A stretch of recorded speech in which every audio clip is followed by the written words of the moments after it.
Welcome to our channel Pillabandula Ramamurthy world teacher. ఈరోజు శుభ శనివారం.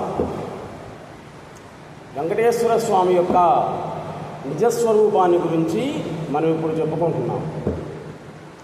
కలియుగ దైవం ఒక్క వెంకటేశ్వర స్వామి అనడంలో సందేహమే లేదు.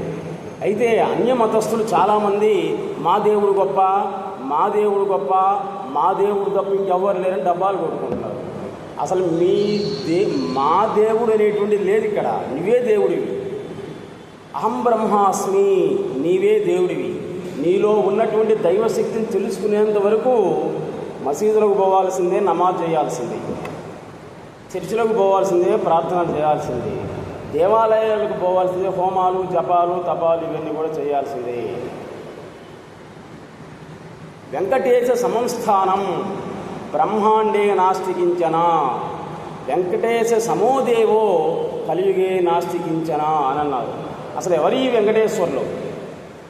మిగిలినటువంటి దేవాలయాల్లో చూడండి, విగ్రహాలకి గద్దె ఉంటుందన్నమాట. అంటే రాజుల కాలంలో రాజులు ప్రతిష్ఠ చేశారు ఆ విగ్రహాలని. కానీ తిరుపతి కొండలలో ఉన్నటువంటి వెంకటేశ్వర స్వామిని ఎవ్వరూ ప్రతిష్ఠ చేయాల. స్వయంభూ ఆయన. అసలు ఎవరాయన? ఎవరి జోలైనా పోండి మీరు, వెంకటేశ్వర స్వామి జోలు పోయారంటే మాత్రం ఇంక అంతే, మొత్తాన్ని లేపేస్తాడు అనమాట. ఆయన ఎవరనుకున్నారు? సాక్షాత్ కృష్ణుడు. మహాభారత యుద్ధాన్ని గడగడలాడించినటువంటి వాడు శ్రీకృష్ణ పరమాత్మ. ఈ శ్రీకృష్ణుడే మహాభారత యుద్ధం అయిపోయిన తర్వాత దుష్ట శిక్షరక్షణ చేసిన తర్వాత అవతారాన్ని చాలించి ఆ యాదవ వీరుడే వెంకటేశ్వర స్వామి రూపంలో అవతారం ఎత్తాడు. అందుకే అన్నమయ్య, క్షేత్రయ్య ఇటువంటి వాళ్ళందరూ కూడా వెంకటేశ్వర స్వామి యొక్క పాదాలు తాకి ఆయన యొక్క శరీరాన్ని మొత్తం స్పృశించి ఏం చెప్పారో తెలుసా? వెంకటేశ్వర స్వామి అంటే విగ్రహం అనుకున్నారేమో, రాతి విగ్రహం కాదు, సాక్షాత్ మానవ స్వరూపం. మన శరీరం ఎలా అయితే మెత్తగా ఉంటుందో వెంకటేశ్వర స్వామి శరీరాన్ని ఎక్కడ తాకినా కానీ మన శరీరంలాగా మెత్తగా ఉంటుందన్నమాట. అందుకే ఇప్పుడు దేవుడి దగ్గరికి పోనివ్వరు, దూరం ఉండి నమస్కారం చేయాల్సిందే. ఎందుకని? యుగ ప్రభావం, దుర్మార్గులు ఎక్కువయ్యారన్నమాట. పొరపాటున ఆయన దగ్గరికి పోతే కాళ్ళు కూడా లాక్కొచ్చే రకాలు తయారయ్యారు. కిరీటము పుదిగిరితులు కూడా తీసుకుపోయే రకాలన్నమాట. తర్వాత దైవభక్తి అనేటువంటిది, గురుభక్తి అనేది, మాతృభక్తి అనేటువంటిది తగ్గిపోతున్నది ఈ కలియుగంలో. ఎవడికి వాడి కరెక్ట్. అహం అనేటువంటి అహం అనేది చచ్చేంత వరకు నీలో దైవత్వం అనేది కనపడదు. నీలో అహంభావం అనేటువంటిది పోవాలి. అప్పుడు నీలో ఉండేటువంటి దైవశక్తిని నువ్వు చూడగలవు. అందుకే వెంకటేశ్వర స్వామి జోలి పోయినట్లయితే చాలా ప్రమాదకరం. మిగిలిన వాడు ఏదో లేని ఆలోచిస్తారు, పాపం మనవాడే కదా అని. ఈయన అట్లా కాదు, నా తేడా లేదు. మత సామరస్యాన్ని పాటించాలి. తెలుసు కదా, బీబీ నాంచారమ్మనే వివాహం చేసుకున్న మహానుభావుడు పాపం మత సామరస్యాన్ని పాటించాడు. కాబట్టి అటువంటి వెంకటేశ్వర స్వామి ఎవరు అంటే సాక్షాత్ శ్రీకృష్ణుడే అనటంలో ఎటువంటి సందేహం లేనే లేదు. త్వద్దాస దాస దాసానుజ దాస దాసాహ శ్రీ వెంకటేశ చరణౌ శరణం ప్రపద్యే అని అంటారు వెంకటేశ్వర సుప్రభాతంలో. మిగిలినటువంటి వాళ్ళని శని పట్టడానికి ఏం ఆలోచించడు, మహాశివుడినే పట్టాడు పాపం. ఆయన దెబ్బగా భయపడి చెట్ల తొర్రలలో, కొండ గుహలలో దాక్కున్నాడు మహాశివుడే. కానీ వెంకటేశ్వర స్వామి జోలి కానీ, ఆయన భక్తుల జోలి కానీ నేను పోనని చెప్పాడనమాట. అందుకే అక్కడ చెప్పింది త్వద్దాస దాస దాసానుజ దాస దాసాహ. అది నీ దాసులు, వాళ్ళ దాసులను కూడా నేనేం చెయ్యనయ్యా అన్నాడు. నిజమైన భక్తి నీలో ఉన్నట్లయితే నీ ఇష్టదైవం నీ ఇంటి స్లాబ్ పగలగొట్టుకొని నీకు ప్రత్యక్షం అవుతుంది. నిజమైన భక్తి ప్రేమ మనలో ఉంటే కదా. అందుకే ఆర్తి అన్నమన్నమాట.